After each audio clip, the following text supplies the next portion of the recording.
यो भिडियो हेर्नुस् है त पहिला।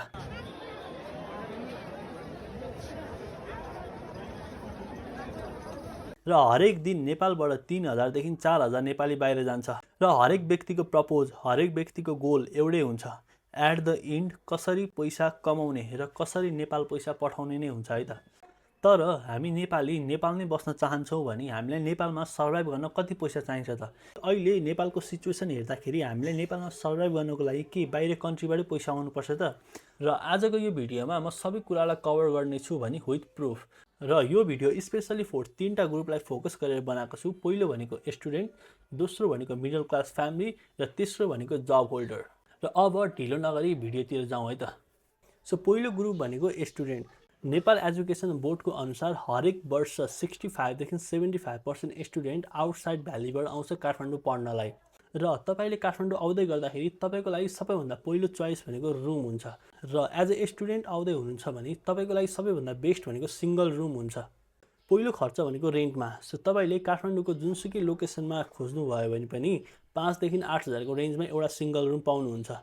र दोस्रो खर्च भनेको खानामा। तपाईँले 8 देखि 10 हजारको रेन्जमा राख्न सक्नुहुन्छ। तर तपाईँको घरबाटै चामल आउँछ, दाल आउँछ भने चाहिँ यसलाई 5 देखि 6 हजारमा पनि घटाउन सक्नुहुन्छ है त। र तेस्रो भनेको इन्टरनेट। सो अहिलेको जमानामा इन्टरनेट एकदमै धेरै इम्पोर्टेन्ट छ सबैलाई डे टु डे लाइफमा। र इन्टरनेटमा तपाईँले इफ सेयरिङमा चलाउँदै हुनुहुन्छ भने तपाईँले 200 देखि 400को रेन्जमा पाउनुहुन्छ भने इफ पर्सनल राख्नुभयो भने तपाईँले 1000 देखि 1200को रेन्जमा तपाईँले पाउन सक्नुहुन्छ। र चौथो खर्च भनेको ट्रान्सपोर्ट। र एज ए स्टुडेन्ट हाम्रो ट्रान्सपोर्टमा चाहिँ एकदमै धेरै खर्च हुन्छ। र म पनि एउटा स्टुडेन्ट हो, यो कुरा चाहिँ मैले पर्सनली फिल गरेको कुरा हो। सो म अहिलेको लागि ट्रान्सपोर्टमा 2000 राख्छु है त। र जसमा तपाईँले कहिलेकाहीँ पठाउ, इनड्राइभ चढेको पैसा पनि एड गर्न सक्नुहुन्छ।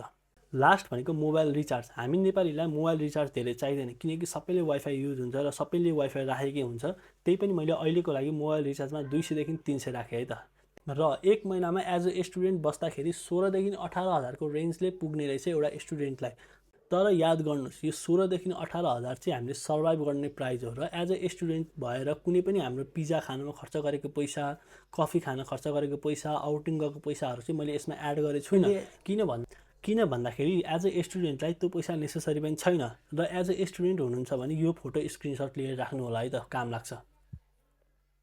Group B middle class family.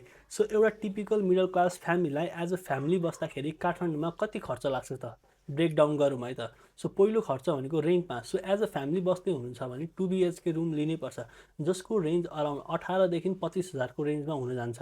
र खानामा 15 देखि 20 हजार खर्च हुन्छ। र तेस्रो भनेको स्कुल फी। अहिले काठमाडौँमा बच्चाहरूको स्कुल फी एकदमै धेरै महँगो बस्छ। नर्मल एउटा फ्यामिलीसँग 2टा चाइल्ड हुन्छ, त्यही भएर मैले 2टा चाइल्ड यहाँ राखेँ। र प्राइस रेन्ज गर्दाखेरि नर्मल स्कुलको प्राइस पनि 12 देखि 20 हजारको रेन्जमा हुनसक्छ। र चौथो भनेको इलेक्ट्रिसिटी, वाटरमा चाहिँ हाम्रो 3500 देखि 4000 खर्च हुन्छ। र 5 नम्बरमा भनेको ट्रान्सपोर्ट। तपाईँले महिनाभरि पेट्रोल डिजल हालेको पैसा कम्तीमा पनि 5 देखि 6 हजार रुपियाँ हुन जान्छ।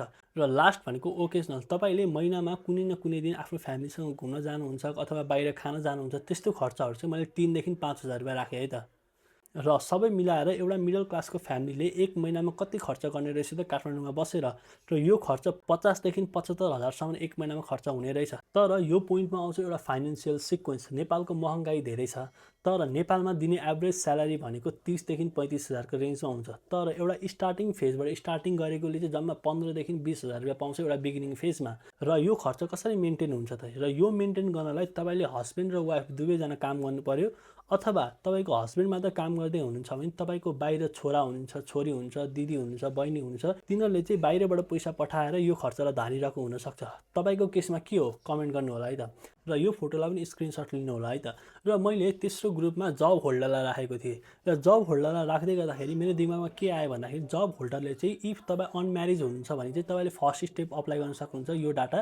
र इफ तपाईँ म्यारिज हुनुहुन्छ भने तपाईँले सेकेन्ड स्टेप अप्लाई गर्न सक्नुहुन्छ यो डाटा। र अब म कुरा गर्न जाँदैछु the hidden cost of living in नेपालको बारे।